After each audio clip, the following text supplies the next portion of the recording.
Okay, you're right. Update po tayo sa hotden for today, guys. Eto na naman tayo, guys, about sa hotden.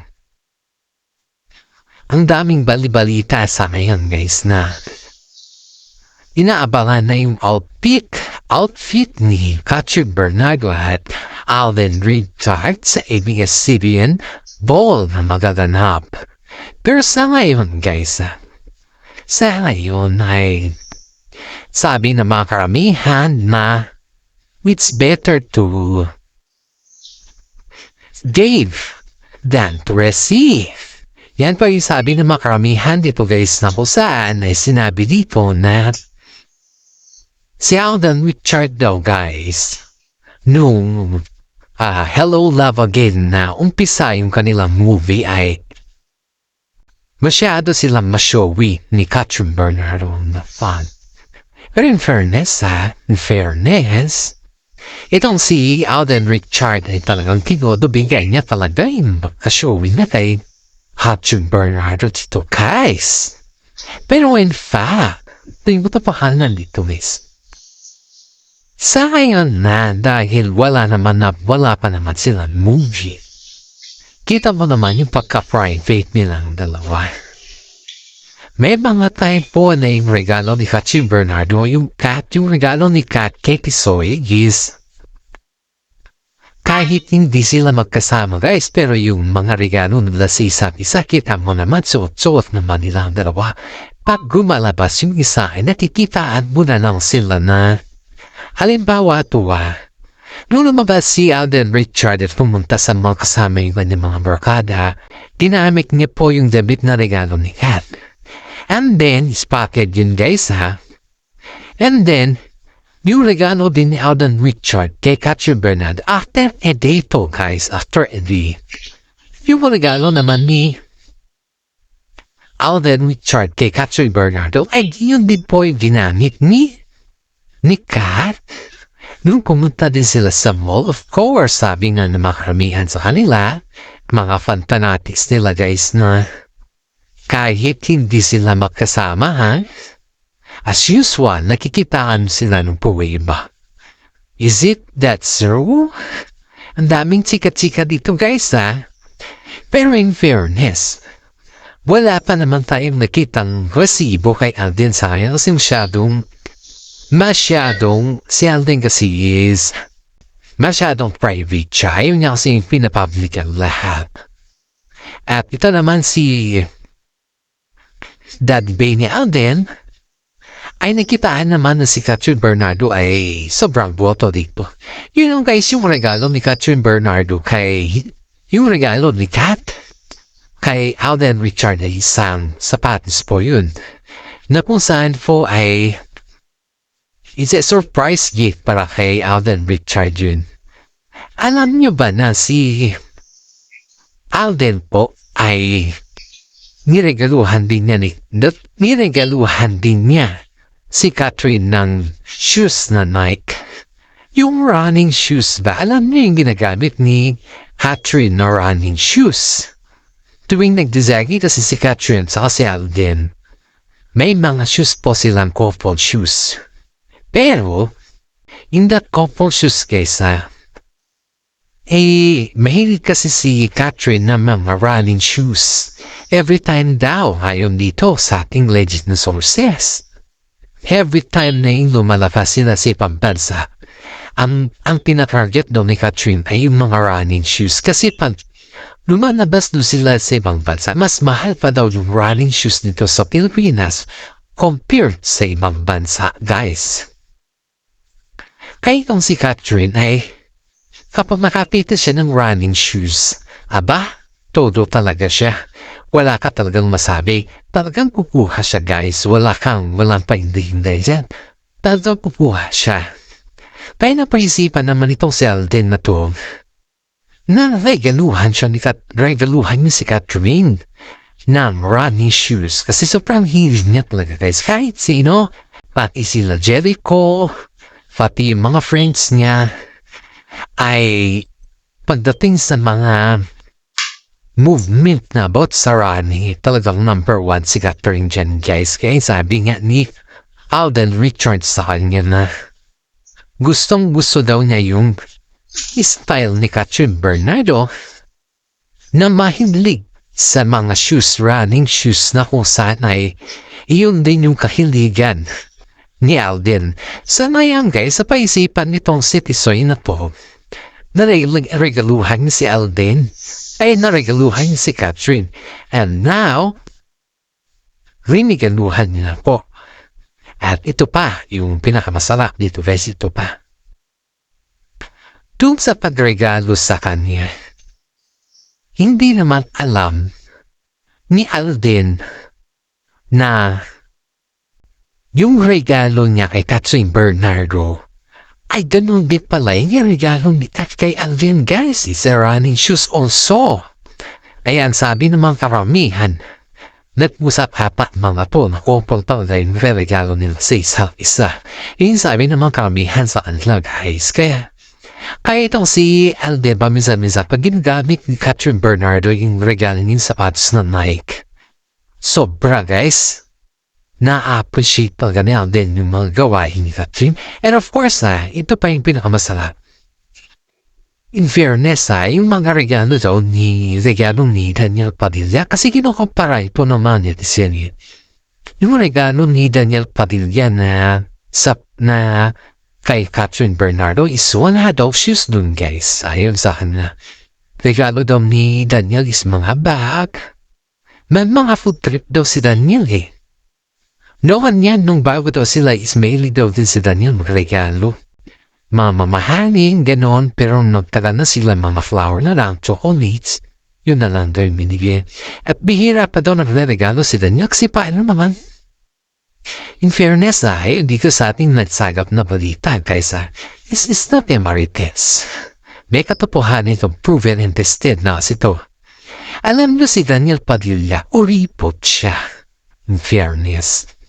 Kasi pag lumalabas sila ng restaurant, siyempre, normally, lalaki yung magdadala sa babae, di ba? Normally, yun na. Pero in fairness, si Catherine ang nagdadala kay Daniel Padilla. Oo. Maniwala kay man sa hindi, sasabihin ko, that's true, guys. Dahil na si Daniel, wala siyang pera. Ang magkahawak kasi ng pera niya is yung kanyang nanay. Kaya itong si nanay, kahit anong hiling ni Daniel, binibigay nila, pero sakto na. Pati nga yung mga damit ni Daniel guys alam mo ba guys, yung mga damit ni Daniel na ginagamit ng pang-forma is, I think si Catherine Bernardo pa daw ata yung bumili dyan. Ayon dito sa ating legit na sources. Si Catherine Bernardo pa yung bumili dyan guys. Ayun yung sabi natin legit na sources nito. Kaya ang daming nagsasabi na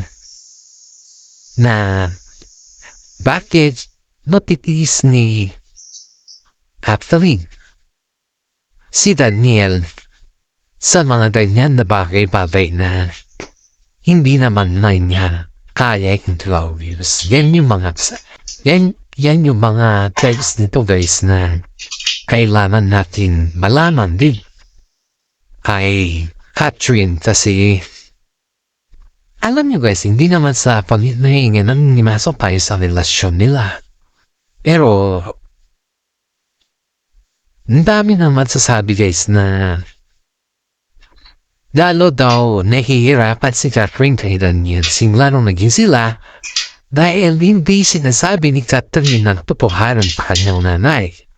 Pinatatakpan niya palagi si Daniel. And kaya ganito na lang daw constant ko si Mami Ming kay Catherine sa ngayon dahil kita naman natin na si Catherine yung the best claim sa lahat ng anak ni Mami. Lahat naman sila tapayas. Pero si Catherine yung nagbigay ng ginhawa sa kanila.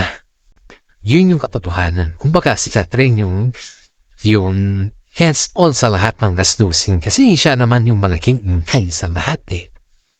independent ngayon kapatid ni Catherine, pero kahit paano is dapat siya yung malagaan ni Ma'am Min sa Catherine dahil siya naman nung bigyan ng magiging kanto sa lahat sa kanilang pamilya.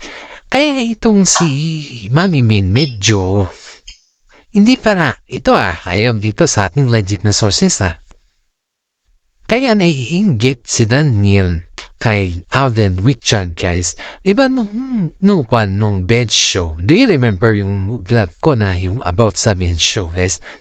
Ito, guys, hindi naman na vlog talaga po. Kumbaga lang is,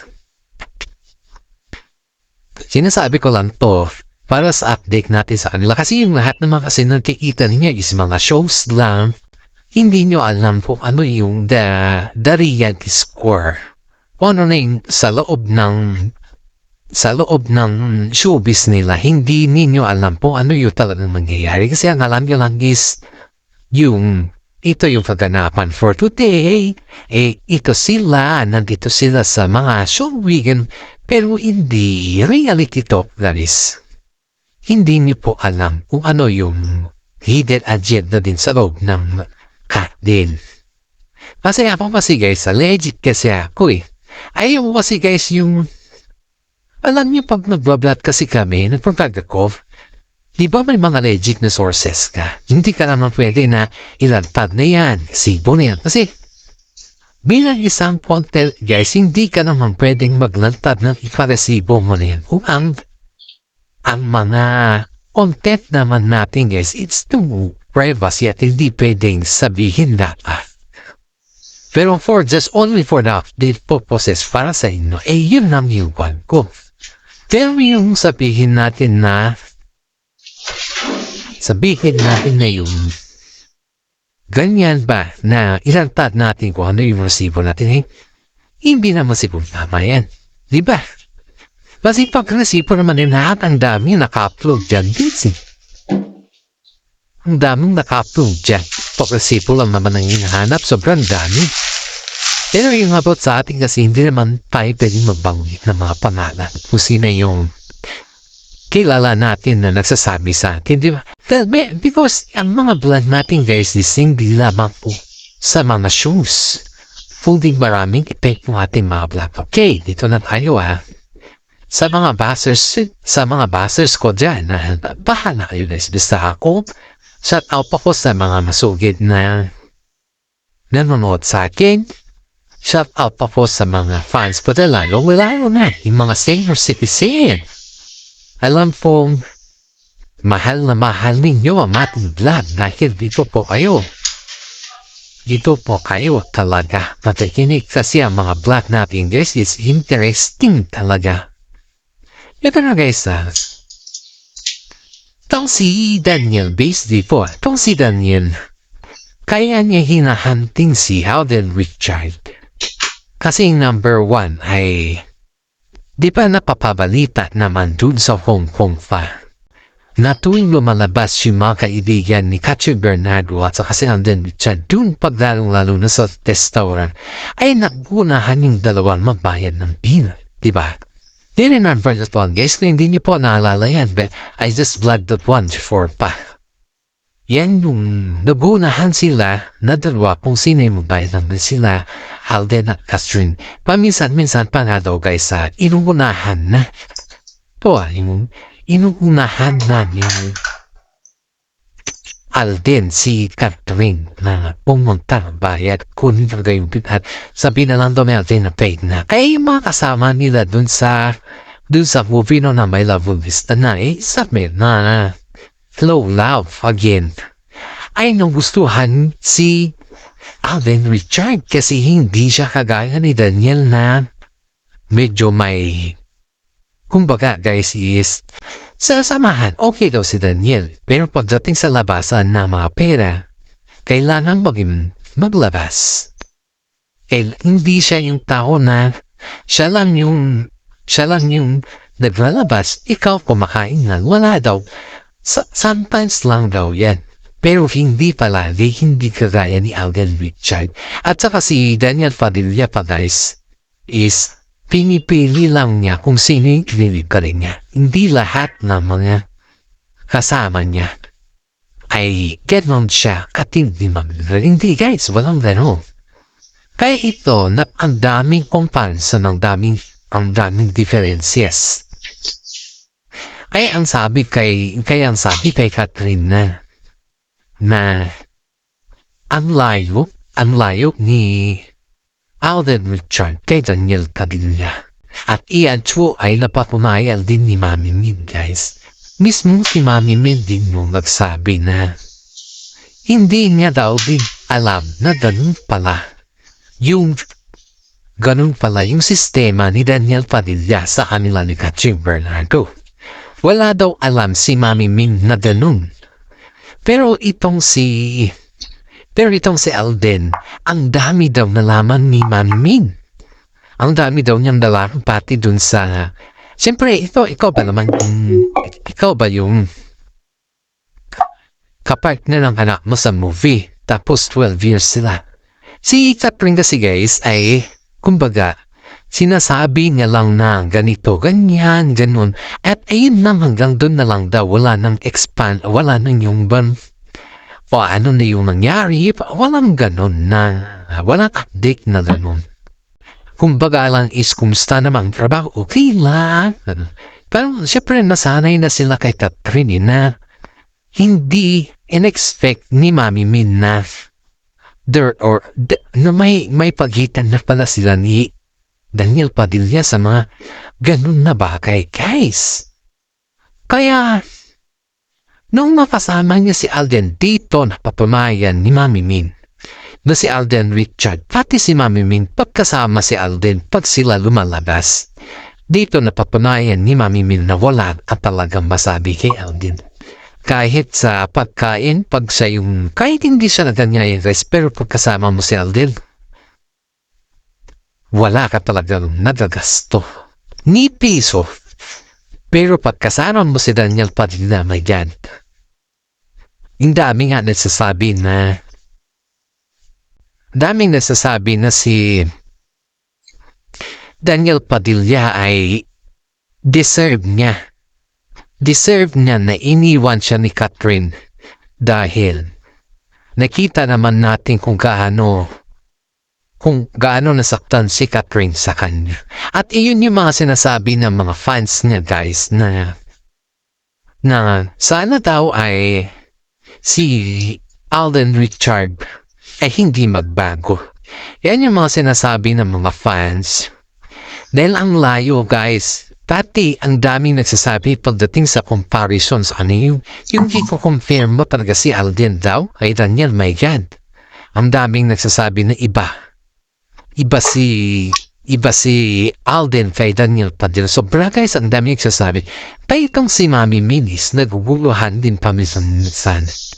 Dahil ang sinasabi dito sa kanya is, much better na si Alden Richard compared daw kay Daniel Padilla. Oh, yes guys, ang dami nagsasabi.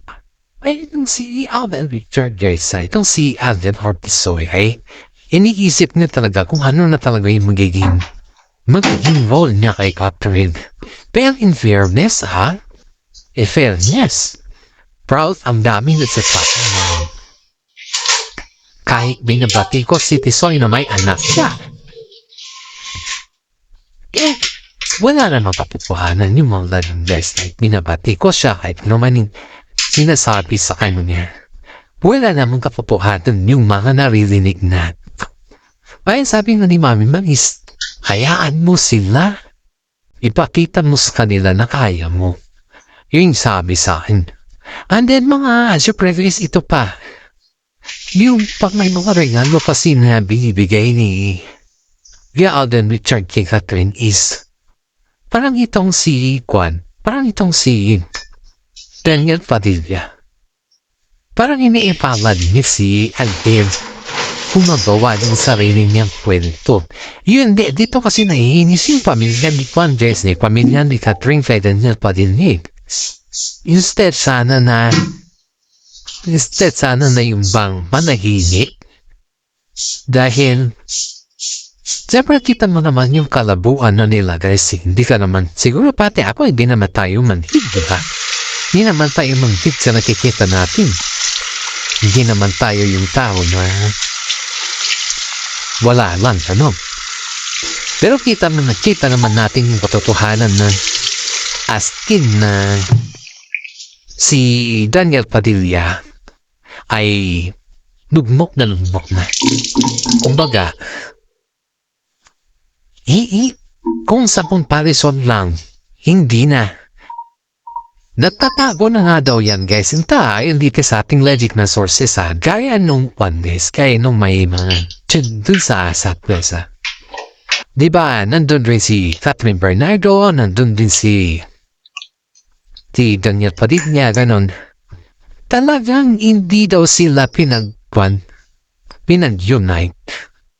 Walang kumbaga, yung nakikita natin noon na yung nandyan si Daniel o ganito, noon yun. Sorry guys, noon yun.